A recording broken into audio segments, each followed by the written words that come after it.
ვარ გელა ხასაია, 28 წლის, დროებით ოკუპირებული აფხაზეთიდან. მე ვარ ნათია ლეთოდიანი, დევნილი სოხუმიდან. მე ვარ სოფია გოლეთიანი სოხუმიდან.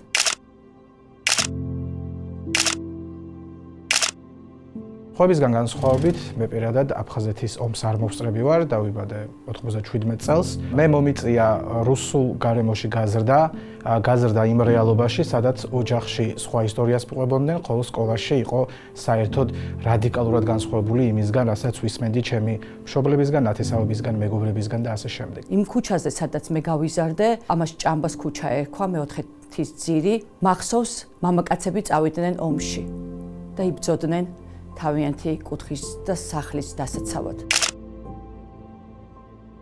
ჩემი სახლი სოხუმში აგარბას ქუჩაზე დღესაც დგას. არ ვიცი ეხლა როგორ გამოიყურება ის ბინები, ის კორპუსები, ის ეზო, სადაც მე ბავშვობის რაღაც პერიოდი, მცირე პერიოდი გავატარე, მაგრამ ვიცი რომ იქ ეხლა ცხოვრობენ ვიღაც აფხაზები. მახსოვს ბებია, რომელიც იმ პერიოდში 75 წლის იყო. ნაჯახით ხელში იდგა და დარაჯობდა მის სახლს და მისი შვილების და შვილიშვილების უსაფრთხო ძილს.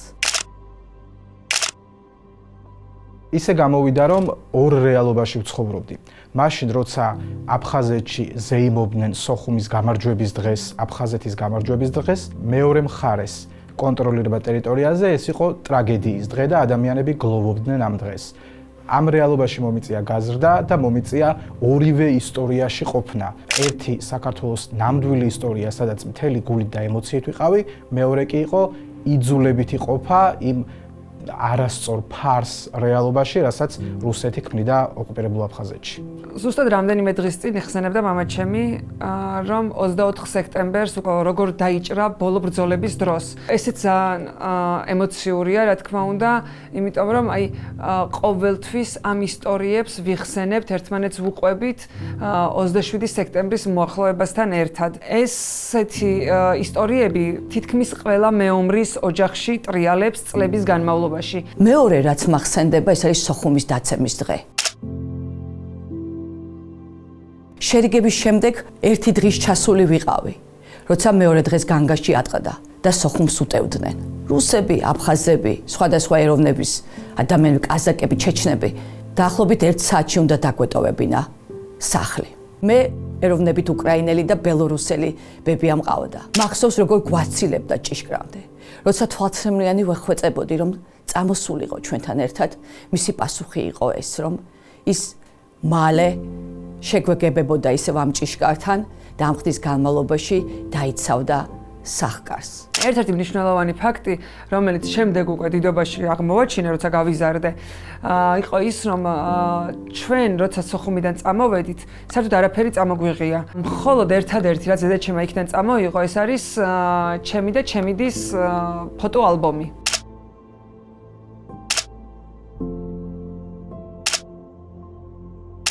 და სულ მიკვირდა მთელი ბავშვობა, რომ რატომ წამოიღო ფოტოალბომი, რამ გაახსენა საერთოდ ფოტოები დედაჩემს და რატომ წამოიღო ეს, როცა უფრო მნიშვნელოვანი სხვა ძვირფასი ნივთები შეიძლება და წამოიღო.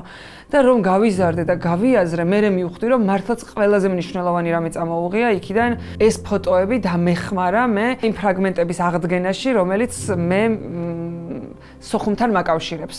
მახსოვს, როცა ალმოკიდებულ სოხუმს ვტოვებდით, ჩამქვალ თვითფრინავში ხალხი ფეხზე ვიდექით და ლოცვას ვკითხულობდით.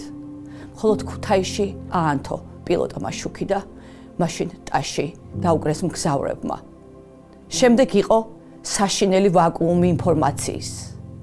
ერთ დღესაც დავკარგეთ ინფორმაცია ბებია ბაბუას შესახებ, რომლებიც ჭამბას ქუჩაზე დარჩნენ თავიანთი სახლის და გარდაცვლილი შვილის საფლავის სადარაჯოდ. მიუხედავად იმისა, რომ აფხაზებისთვის საყრდენას წარმოადგენს რუსეთი, უკრაინის ომმა ძალიან დიდი გავლენა იქონია მათთვის წარმოდგენის შესაცვლელად. ჩვენ გვახსოვს უკრაინის ომის შემდეგ, როცა რუსეთმა დაიწყო ბიჭვინთის ანექსია, ნახეთ ახალგაზრდები, აფხაზები, რომლებსაც ეჭირათ ბანერი წარწერით ჩვენ არ გვინდა მეგობარი, რომელსაც მიწით უნდა გადავუხადოთ. უკრაინის ომმა აფხაზებს ანახა რეალურად რასურს რუსეთს. მათ დაინახეს, რომ რუსეთი არის დამპყრობელი, რომელიც კეთილინებით არაფერს არ აკეთებს, მას თავისი ინტერესები გააჩნია და ეს ინტერესები ეწინააღმდეგება აფხაზების სურვილს. ნამდვილი პროქართული ხელისუფლება ამ შანსს გამოიყენებდა აფხაზებთან დასაახლოებლად. თუმცა ქართული ოცნება აკეთებს ყველაფერს, რაც სურს რუსეთს.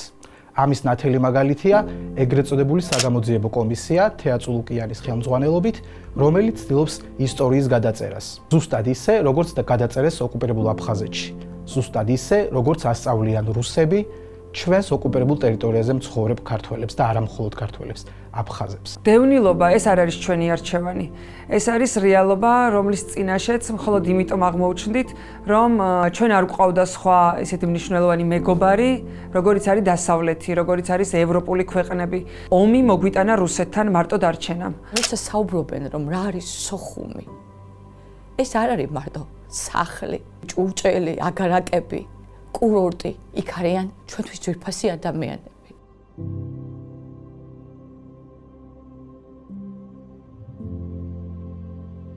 თავარი რის მიღწევასაც ქართული ოცნება ცდილობს არის ის, რომ ოკუპირებულ ტერიტორიაზე მცხოვრები ადამიანები დაიყვანოს სოციალურ პრობლემებამდე. საქართველოს უმრავლესობას უკვე გაცხადებული პოზიცია აქვს, რომ მათ არ სურთ რუსეთთან ურთიერთობა.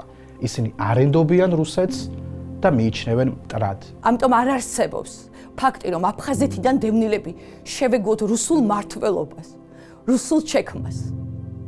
ამიტომ ჩვენ ყველაფერს გავაკეთებთ იმისთვის, რომ ვიბრძოლოთ. მე ვიცი, რომ ყველაფრის მიუხედავად აუცილებლად უნდა დავბრუნდე.